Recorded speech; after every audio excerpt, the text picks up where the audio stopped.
Yasodanandana Bhrattajana Ranjana Yasodanand Jamuna Tira Vanachari Jamuna Tira Jaya Radha Madhava Kunja Vihari Jaya Hari Hare Krishna Krishna Krishna Hare Hare Hare Rama Rama Rama Hare Hare Krishna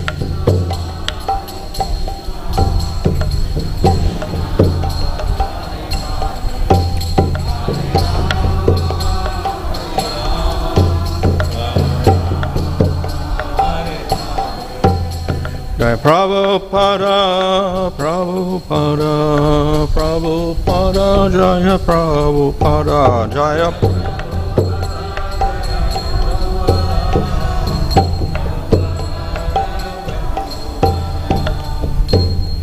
Vishnu Baba Ravansh Baba Rajagacharya, Sada Sispadesi, Bhakti-vedanta Swami Prabhupada Ki Jai. Amacharya Haridas Thakur Ki Jai, Param to the whole Sri Krishna Chaitanya, Prabhu Nityananda, Sri Advaita Gadadhar, Shri Gaur, Bhakta Vrinda Ki Jai, Sri Radha Krishna Gopa Gopita, Shama Kunda Radha Kunda, Giri Govardhan Ki Jai, Sri Vrindavan Dham Ki Jai, Navadip Dham Ki Jai, Ganga Shamana Sasi Bhakti Devi Ki Jai, Ananda Koti Vaishnava Vrinda Ki Jai, Samaveta Bhakta Vrinda Ki Jai, Go Premanandi. All glories to Sam of the Bodhis, all glories to Sam of the Bodhis, all glories to Sam of the Bodhis, all glories to Sri Guru and Sri Granga, all glories to Srila Prabhupada. Om Namo Bhagavate Vasudevaya. Om Namo Bhagavate Vasudevaya. Om Namo Bhagavate Vasudevaya. Namo Om Vishnu Padaya Krishna Prastaya Buddhaya Srimati Bhakti-vedanta Swami Niti Namane Namaste Saraswata Deve Gauravani Prachadane Nirvishesha Shunyavadi Paschatya Deshatarane Shri Krishna Chaitanya Prabhu Nityananda Sri Advaita Gadadhar Shri Gaur Bhakta Vrinda Hare Krishna Krishna Krishna Hare Hare Hare Rama Rama Rama Hare Hare. Reading from Srimad Bhagavatam, Canto 11, Chapter 10, Verse 13. Vaiśāradī sāti-viśuddha-buddhir dhunoti māyāṁ guṇa-samprasūtām gunāṁś sandahya yad-ātmam etat svayaṁ śāṁyaty asamid yathāgniḥ vaiśāradī sāti-viśuddha-buddhir dhunoti māyāṁ guṇa-samprasūtām guṇāṁś sandahya yad-ātmam etat svayam śāṁyati asamid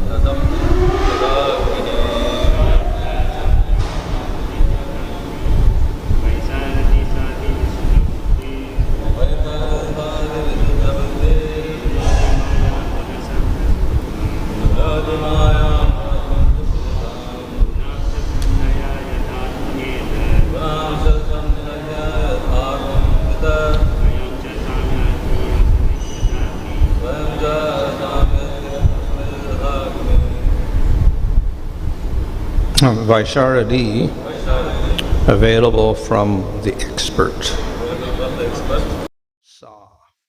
This ati-viśuddha, most pure, buddhi, intelligence, dhunoti, repels, māyām, illusion, guna, from the modes of material nature, samprasūtām, produced, guṇān, the modes of nature themselves, cha, also, sandahya, completely burned up, yat, from which modes? Yad-ātmam, constituted, etat, this, svayam, itself, cha, also, śāṁyati, is pacified, asamid, without fuel, yata, just as, agni, fire. Translation: by submissively hearing from an expert spiritual master, the expert disciple develops pure knowledge which repels the onslaught of material illusion arising from the three modes of material nature. Finally, this pure knowledge itself ceases, just as fire ceases when the stock of fuel has been consumed. Report: the Sanskrit word vaiśāradī means that which is derived from an expert. Perfect transcendental knowledge comes from the expert spiritual master, and when such knowledge is heard by the expert disciple, it curbs the waves of material illusion. Since the Lord's illusory energy acts eternally within the material world, there's no possibility of destroying illusion. One may, however, destroy the presence of illusion within one's own heart. To accomplish this, a disciple must become expert in pleasing the expert spiritual master. As one advances to the perfectional stage of Krishna consciousness, experience the presence of the Lord everywhere, one's attention shifts to the transcendental platform. At that time, pure knowledge itself, one's constant technical awareness of illusion, diminishes. Just as fire diminishes and is extinguished after consuming its stock of fuel. So Madhvacharya is quoted from several Vedic scriptures to show that Maya, or material illusion, is just like a witch who always haunts the conditioned souls. Maya offers the conditioned souls whatever they like within the three modes of nature, but such offerings are all just like fire that burns the heart to ashes. Therefore, one must understand that the material world is a hellish place, offering a permanent situation to no one. Externally, we experience many things, and internally, we contemplate our experience, formulating plans for future action. Thus, internally and externally, we are victims of ignorance. Real knowledge comes from the Vedas or the Supreme Personality of God in this form of perfect wisdom. If we become fully Krishna conscious, taking complete shelter of the Lord, there will be no scarcity of pleasure, because the Lord is the reservoir of all pleasure, and his devotees freely move within that reservoir. So this further explains the idea that the guru gives knowledge. இங்கு குருவானவர் ஞானத்தை கொடுக்கிறார் என்பது மேலும் விவரிக்கப்பட்டுள்ளது. And if we have knowledge, we destroy ignorance. இந்த ஞானம் இருக்கும் பொழுது அறியாமை அழிக்கப்படுகிறது. However, here an added statement is given. இங்கு ஒரு கூடுதலான விளக்கம் கொடுக்கப்பட்டுள்ளது. After it destroys the ignorance, then that knowledge disappears. அந்த அறியாமையை அழித்த பிறகு அந்த ஞானம் மறைந்து விடுகிறது என்று சொல்லப்பட்டுள்ளது. And the example is given of fire. When it burns up all the fuel, then the fire disappears. எவ்வாறு எரிபொருள் முடிந்தவுடன் தீ மறைந்து விடுகிறதோ அவ்வாறு இதுவும் மறைந்து விடுகிறது என்று சொல்லப்பட்டுள்ளது. So that looks a little surprising. இது கொஞ்சம் ஆச்சரியத்துக்குரிய விஷயம். Because if we develop bhakti and we attain the Lord and we destroy material nature, we don't suddenly have loss of consciousness of Krishna.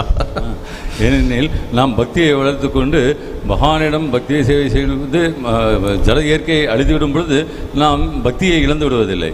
So one way of explaining this is that in the process of cultivating knowledge or jnana, when one gets the result, liberation, the jnana disappears. இதற்கு கொடுக்கக்கூடிய ஒரு விளக்கம் என்னவெனில் ஞானத்தை பயின்று ஒருவர் முக்தி என்ற நிலையை அடையும் பொழுது அந்த ஞானம் மறைந்து விடுகிறது என்பதாகும். So in the 11th canto of Bhagavatam it is explained that the process of jnana yoga arises from sattva gun. Srimad பாகவத்தின் 11வது ஸ்கந்தத்தில் விளக்கப்பட்டுள்ளது இந்த ஞான யோகத்தின் வழிமுறையானது சத்துவகுணத்திலிருந்து உதயமாகிறது என்று. And when one gets liberation there can be no more sattva gun. மேலும் ஒருவர் முக்தி அடைந்தவுடன் அங்கு சத்துவகுணம் என்பது இருப்பதில்லை. So therefore that process of jnana which gave rise to the liberation is no longer present in liberation. ஆகவே அந்த முக்தியை பெறுவதற்கான வழிமுறையாக இருந்த அந்த ஞானம் என்பது முக்தி அடைந்த பிறகு இருப்பதில்லை. So bhakti is a little different. ஆனால் பக்தி என்பது சிறிது மாறுபட்டதாகும். Pure bhakti does not arise from the gunas. தூய்மையான பக்தி என்பது குணங்களிலிருந்து வருவதில்லை.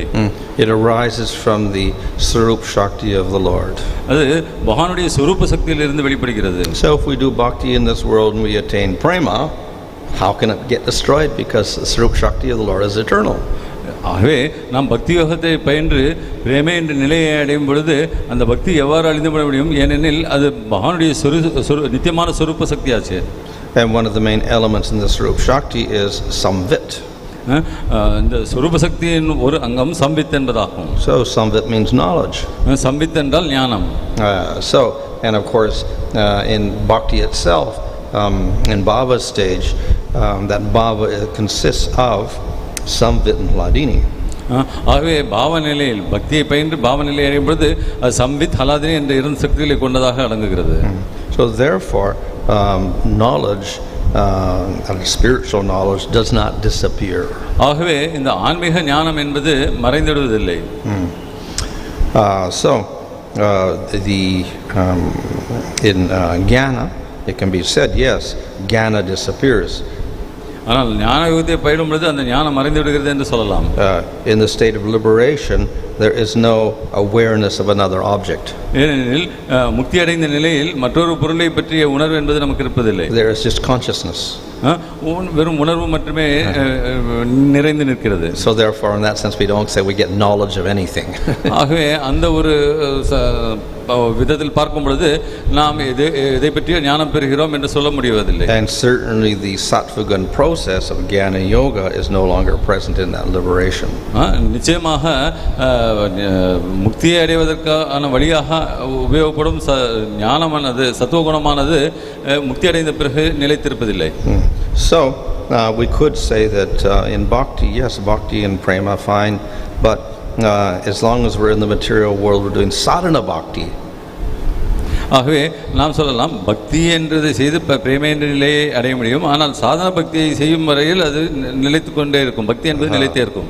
But the activities of sadhana bhakti such as hearing and chanting etc., they also don't disappear.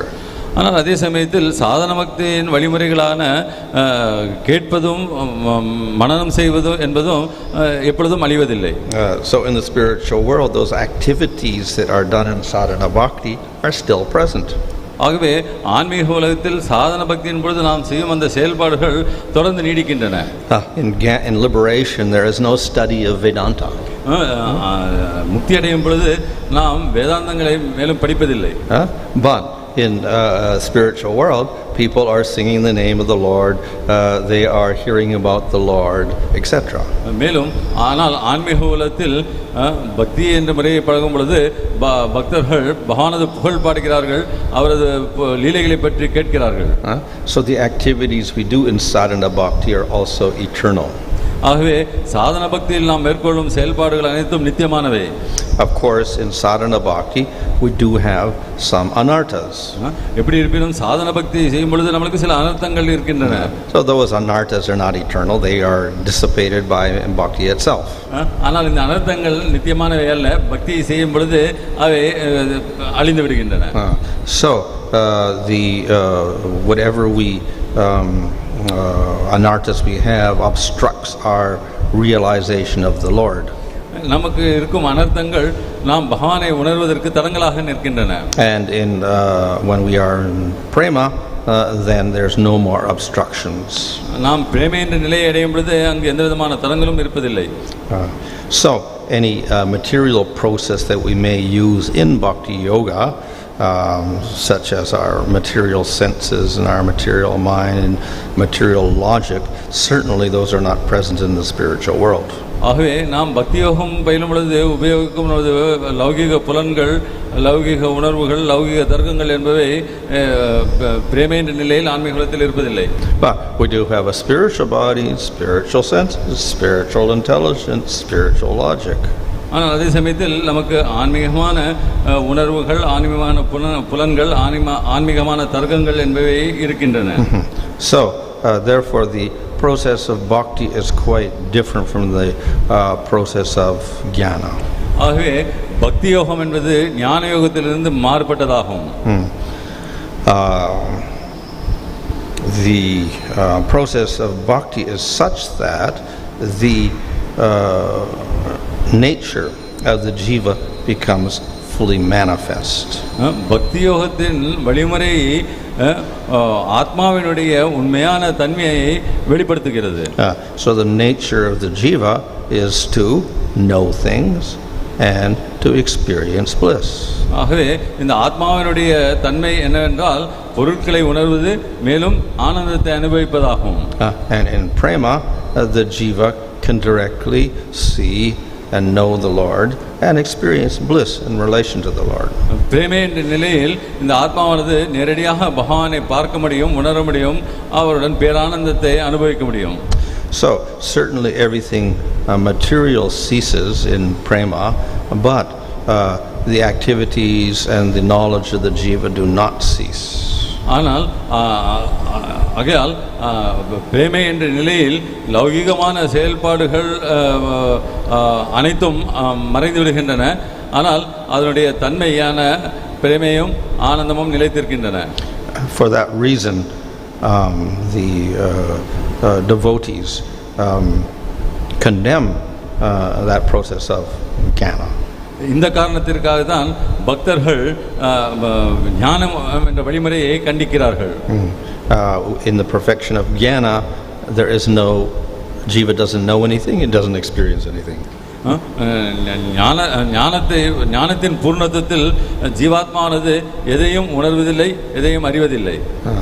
So in bhakti, yes, there is experience, there is knowledge, but it is completely different from material experience and material knowledge. பக்தியிலும் நமக்கு ஞானம் என்றது இருக்கிறது, அனுபவம் என்று இருக்கிறது.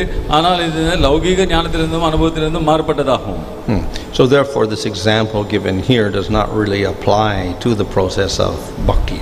ஆகவே இங்கு கொடுக்கப்பட்டுள்ள உதாரணமானது பக்தி என்ற வழிமுறைக்கு உகந்ததல்ல.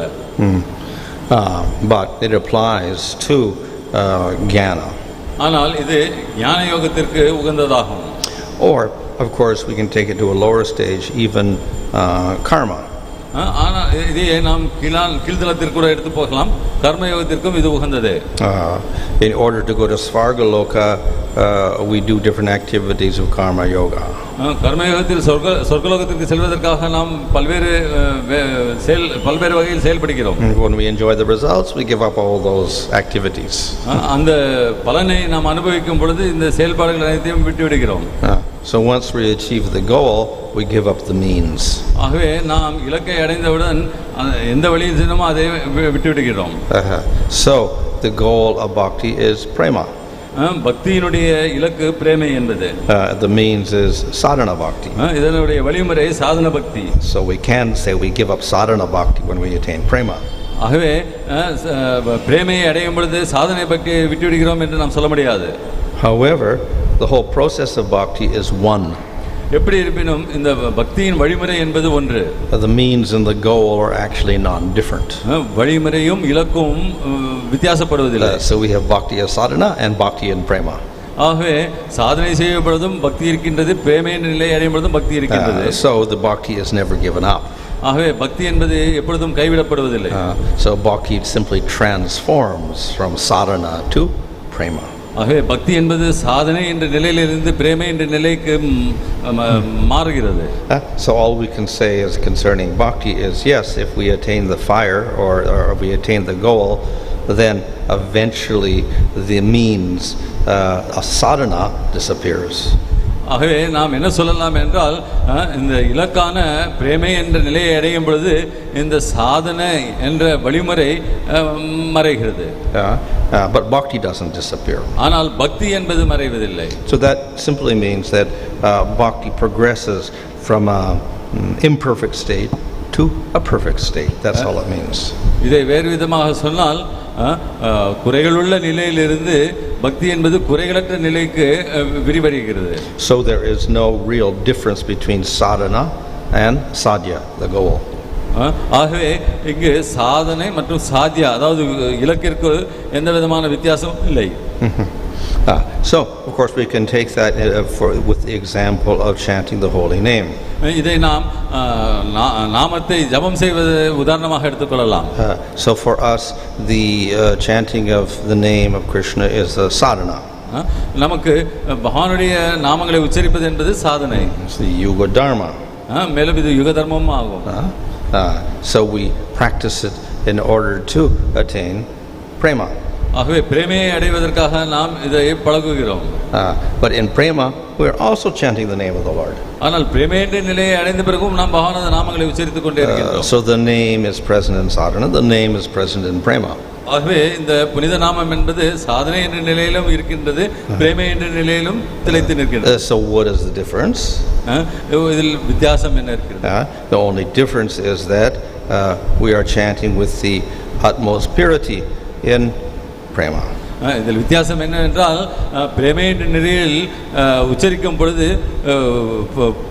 புனிதத்தின் உச்சத்தன்மையில் நாம் அதை புனித நாமத்தை உச்சரிக்கின்றோம். So bhakti is sadhana and bhakti is sadhya and the holy name is sadhana and the holy name is sadhya. ஆகவே பக்தி என்பது சாதனையும் சாத்தியமும் ஆகிறது, அதே போன்று புனித நாமமும் சாதனையும் சாத்தியமும் ஆகிறது. So we never give up the chanting of Krishna's name. ஆகவே நாம் எப்பொழுதும் பகவானது நாமங்களை ஜபிப்பதை கைவிடுவதில்லை. Rather the name becomes perfect in prema. மேலும் பிரேமையின் நிலையில் இந்த நாமத்தை உச்சரிப்பது என்பது குறைகளற்ற தன்மையை பெறுகிறது. So this distinguishes the process of bhakti from karma, jnana and yoga. ஆகவே இது பக்தி யோகத்தை கர்மயோகம், ஞான யோகம் மற்றும் அசாங்க யோகத்திலிருந்து வித்தியாசப்படுத்தி காட்டுகிறது. There the process or the means is different from the goal. அவற்றில் வழிமுறையும் இலக்கும் வெவ்வேறானவை. And the sadhana is continued until one attains the goal. சாதனை என்பது குறிக்கோளை அடையும் வரை தொடர்ந்து செய்யப்படுகிறது. Once one attains the goal, you give up the sadhana. அந்த குறிக்கோளை அடைந்தவுடன் சாதனையை கைவிட்டு விடுகிறார்கள். That means all of those yogas are temporary. அதாவது அந்த யோகங்கள் அவர்கள் கடைபிடிக்கும் யோகங்கள் அனைத்தும் தற்காலிகமானவை. The process of bhakti is eternal. ஆனால் இந்த பக்தி என்ற வழிமுறையானது நித்தியமானது. That is natural because everything spiritual is eternal. இது இயற்கையே, ஏனெனில் ஆன்மீகமானவை அனைத்தும் நித்தியமானவையே. And that means that all the other processes or yogas or sadhanas are material. இதனால் நாம் என்ன புரிந்து கொள்ளலாம் என்றால் மற்ற வகையான யோகங்கள் அனைத்தும் லௌகிகமானவை. They're all temporary. அவை அனைத்தும் தற்காலிகமானவை. So in this way we understand the superiority of bhakti. இவ்வாறாக நாம் பக்தியின் மேன்மையை புரிந்து கொள்ளலாம். Other processes are within the gunas. மற்ற வழிமுறைகள் அனைத்தும் குணத்திற்குள் அடங்கி இருக்கின்றன. Bhakti yoga is beyond the gunas. ஆனால் பக்தி யோகமோ இந்த குணங்களுக்கு அப்பாற்பட்டதாகும். So that is why we have statements in the Bhagavad Gita that says performing bhakti yoga you're beyond the gunas. ஆகவே தான் பகவத்கீதையில் பக்தி யோகம் என்பது குணங்களுக்கு அப்பாற்பட்டது என்று விளக்கப்பட்டுள்ளது. So for some devotees this may look contradictory. ஆனால் சில பக்தர்களுக்கு இது எதிர்மறையாக தோற்றமளிக்கலாம். Say I chant Hare Krishna but I'm still in the gunas. நாம் ஹரே கிருஷ்ணா என்பதை ஜபம் செய்யும் பொழுது கூட குணத்திலே கட்டுப்பட்டிருக்கிறோம். So what this means is that the process of bhakti is beyond the gunas. The chanting of the name is beyond the gunas. இதில் நாம் புரிந்து கொள்வது என்ன என்றால் பக்தியின் வழிமுறை என்பது குணங்களுக்கு அப்பாற்பட்டது, நாமத்தை உச்சரிப்பது என்பதும் குணங்களுக்கு அப்பாற்பட்டது. But your mind and your senses may be in the gunas. ஆனால் உங்களது மனதும் உங்களது புலன்களும் இந்த குணங்களுக்கு உட்பட்டதாக இருக்கும். So the example is given of the sun and the sky. இதற்கு உதாரணமாக ஆகாயமும் சூரியனும் கொடுக்கப்பட்டுள்ளது. So of course when we have the sun sometimes there's clouds. இந்த சூரியன் ஆகாயத்தில் இருந்தாலும் சில சமயங்களில் மேகமூட்டங்கள் இருப்பதை காணலாம். And sometimes the clouds cover the sky completely. இந்த மேகமூட்டங்கள் ஆகாயத்தை முழுமையாக மறைத்து விடுகின்றன சில சமயங்களில். You can't even see the sun. சூரியனையும் மறைக்கிறது. But that doesn't mean the sun isn't there. ஆனால் இதனால சூரியன் அங்கு இல்லை என்று சொல்ல முடியாது. And if you go up in an airplane above the clouds, then the sun is shining as brightly as ever. ஆகவே நாம் ஒரு ஆகாய விமானத்தில் இந்த மேகமூட்டத்திற்கு மேலாக பறந்து சென்றால் அங்கு சூரியன் வெளிச்சமாக இருப்பதை காணலாம். So the process of bhakti and chanting the name are like the sun, and the only problem is because we do have gunas etc. covering our mind etc. then it's like the clouds, but the process of bhakti is pure. ஆகவே இந்த பக்தியின் வழிமுறை மற்றும் என்பது சூரியனை போன்றது. நமது மனம் புலன்கள் இவை அனைத்தும் குணங்களால் மறைக்கப்படுவது மேகமூட்டங்களை போன்று இருக்கிறது. ஆகவே இந்த தூய பக்தி இந்த வழிமுறையும் பக்தியும் தூய்மையானவை, குணங்களுக்கு அப்பாற்பட்டவை. So the impurities are in the individual. So இந்த மலங்கள் அனைத்தும் ஒரு தனிப்பட்ட மனிதனிடம் இருக்கின்றது. However, if the sun keeps shining and shining and shining, eventually the clouds disappear.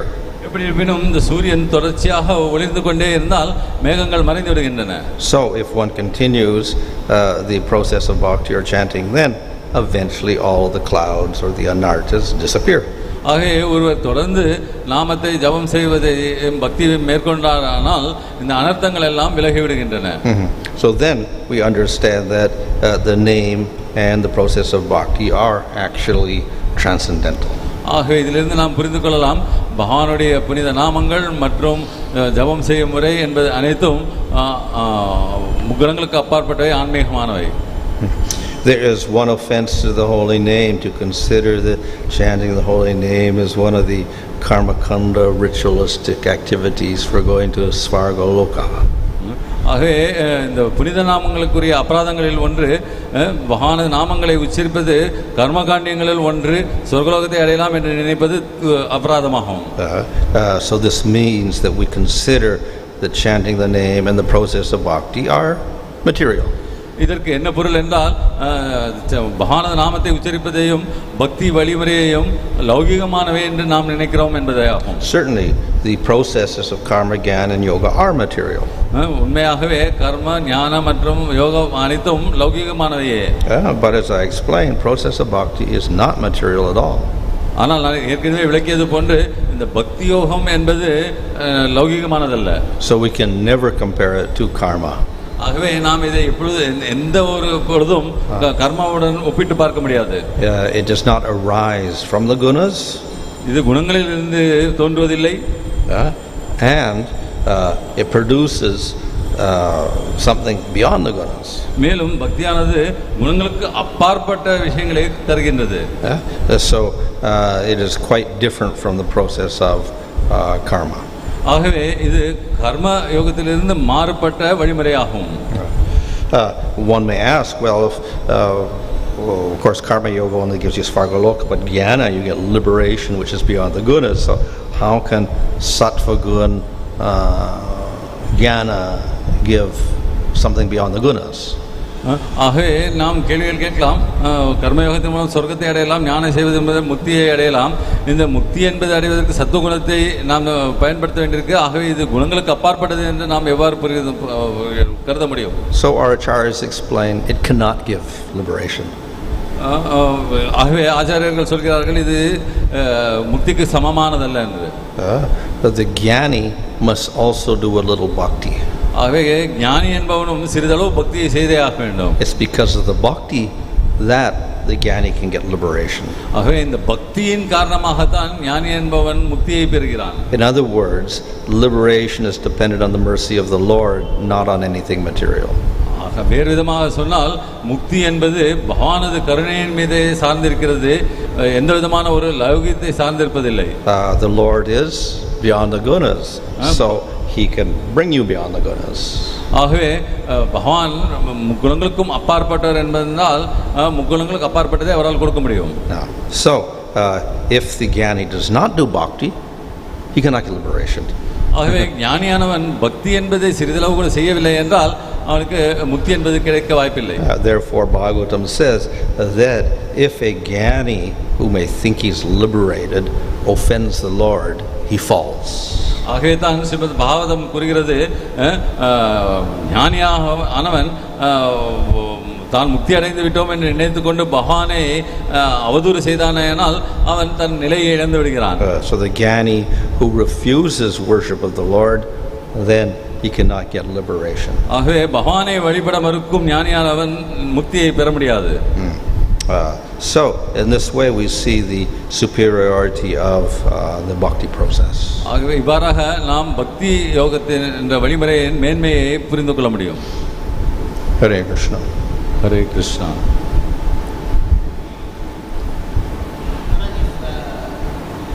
If pure bhakti does not depend on guna, mixed bhakti depends on gunas. தூய பக்தி என்பது குணங்களை சார்ந்தில்லை என்று சொல்கிறோம், ஆனால் கலப்படமான பக்தி என்பது குணங்களை சார்ந்துள்ளதா? Well, it doesn't depend on the gunas, but we could say that the independent bhakti is mixed with the gunas so that it becomes impure bhakti. இது கலப்படமான பக்தி குணங்களை சார்ந்திருக்கிறது என்று சொல்ல முடியாது. அந்த தூய்மையான தன்னிச்சையான பக்தியானதில் சிறிது லௌகீகம் குணங்கள் கலந்து இருப்பதனால் அது கலப்படமான பக்தி என்று சொல்லப்படுகிறது. Hare Krishna. In our pursuit of knowledge in bhakti, how do we ensure that we are seeking that knowledge on the bhakti platform and not on the intellectual platform? பக்தி யோகத்தை பழகும் பொழுது ஞானத்தை பெற முயற்சிக்கும் பொருட்டு நாம் அந்த பக்தி என்பதை ஞானத்திற்காக, அந்த அறிவு என்பதை ஞானத்திற்காக பெற முயற்சிப்பதில்லை என்பதை எவ்வாறு ஊர்ஜிதப்படுத்திக் கொள்வது? The best assurance is that we take the knowledge through our sampradaya and we learn through guru, devotees and acharyas. இதை நாம் ஊர்ஜிதப்படுத்தக்கூடிய வழி என்னவென்றால், நாம் நமது சம்பிரதாயத்தின் மூலமாக நமது ஆச்சாரியர்கள் குரு அவர்களின் வழியாக அந்த ஞானத்தை பெறுவதாகும். Sometimes we come up with too many questions, so it feels as if it's on the intellectual plane and not in bhakti. Sometimes we come up with too many questions, so it feels like it's on the intellectual plane. சில சமயத்தில் நாம் நிறைய கேள்விகளை கேட்கின்றோம். இதை எடுத்துக்கொள்ளும் பொழுது அது அறிவு என்ற தளத்தில் இருக்கிறதோ என்ற எண்ணத்தை ஏற்படுத்துகிறது. To some degree, of course, we may have some questions because it looks like contradictions or whatever. So even the acharyas deal with this to some degree. However, there is a limit that we can't just go on asking questions for which ultimately have, let's say, are based on material logic. ஆகவே சந்தேகங்கள் இருப்பது இயற்கையே. இதற்காக பதில்களை நமது ஆச்சாரியர்களும் கொடுத்திருக்கிறார்கள். ஆனால் நாம் இதை தொடர்ந்து கேள்விகளை மட்டும் கேட்டுக்கொண்டு லௌகிக தர்க்கத்தை மேற்கொள்ளக்கூடாது. The whole point of questioning is so that we can practice bhakti yoga properly. நாம் கேள்வி கேட்பதற்கு குறிக்கோள் நாம் பக்தி யோகத்தை சரியான முறையில் பழக வேண்டும் என்பதாகவே இருக்க வேண்டும். And if that is not the goal, then the questions are useless. அது இலக்காக இல்லை எனில் நாம் கேட்கும் கேள்விகள் பிரயோஜனமற்றவை. Brahmavadis, people who have more bhakti than the Mayavadis. பிரம்மவாதிகளுக்கு மாயாவாதிகளை விட பக்தி அதிகமாக உள்ளதா? Well, the Mayavadis reject the Lord, so therefore they don't get liberation. மாயாவாதிகள் பகவானே இல்லை என்று நிராகரிக்கிறார்கள், அதனால் அவர்கள் முக்தி பெறுவதில்லை. Some Brahmavadis may reject the Lord, some may accept him. பிரம்மவாதிகள் சிலர் பகவானை நிராகரிக்கிறார்கள், சிலர் பகவானை ஏற்கிறார்கள். In any case, that bhakti is very little. எப்படி இருப்பினும் அந்த பக்தி சொல்பமானது. It's so little that it allows to get liberation. Once they get liberation, then they'd have no more devotion to the Lord. அது அவர்கள் முக்தி பெறும் வரை நீடிக்கின்றது. முக்தி பெற்ற பிறகு மறுபடியும் அவர்களிடம் பக்தி என்பது இருப்பதில்லை. We find that compared to Advaita, in Bhakti Yoga there is more devotion to Guru. Is that because that knowledge that we get from Guru is eternal, like you explained that this knowledge is eternal? அத்வைதத்திற்கு ஒத்து பார்க்கும் பொழுது ஞானம் என்பதை குறைந்த அளவே பெறுகிறோம், ஏனென்றால் அங்கு குரு என்பதற்கு முக்கியத்துவம் இல்லையே. So you're saying in the Vaishnava it's more devotion to Guru? Yes, in Advaitava they'll say like one. Well, actually, if you look at the quotes we have, most of those quotes are from the Upanishads. And those Upanishads are the same Upanishads that Shankaracharya uses for his exposition of Mayavad philosophy. நாம் பார்க்கும் பொழுது நாம் மேற்கோள் காட்டுபவை பெரும்பாலும் உபனிஷத்துகளிலிருந்து சொல்லப்படுகிறது. அதையே சங்கராவாதியும் மாயாவாதத்தை விளக்குவதற்காக உபயோகிக்கின்றார். And they also understand to get liberation is not common, so therefore they will also have to go through proper guru and teachings, etc. அவர்களும் இந்த முக்தி பெறுவது என்பது ஒரு சாதாரணமான விஷயம் இல்லை என்பதை புரிந்திருக்கிறார்கள்.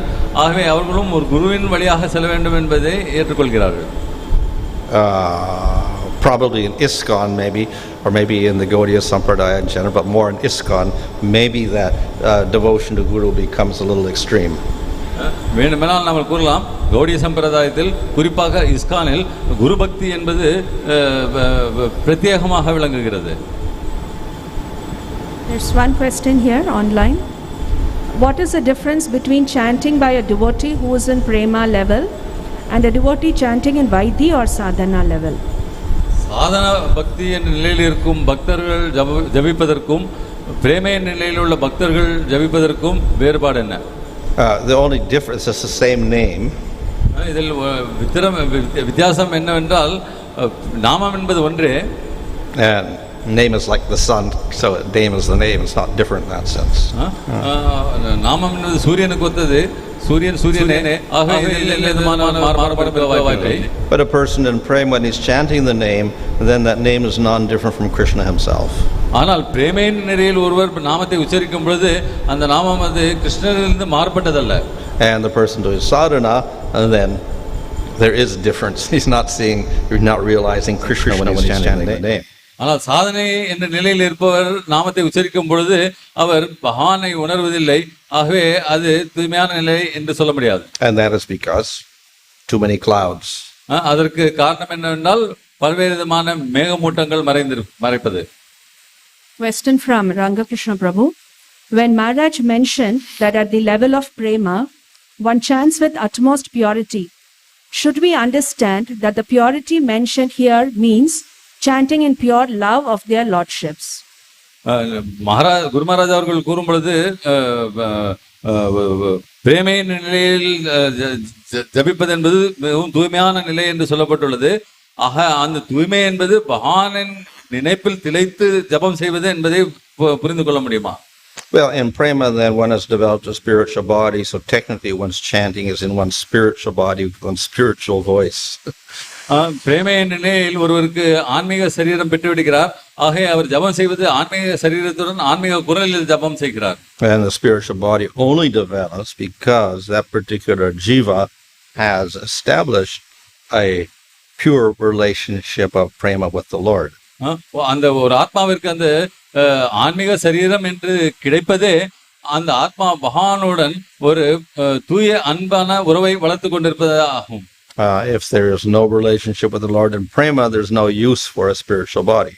ஆகவே இந்த பிரேமை என்ற நிலையில் பகவானுடன் உறவு இல்லை என்றால் இந்த ஆன்மீக சரீரத்துக்கு உபயோகமே இல்லை. And therefore in liberation, the ஞானி who is liberated, he doesn't have a vigraha, spiritual form.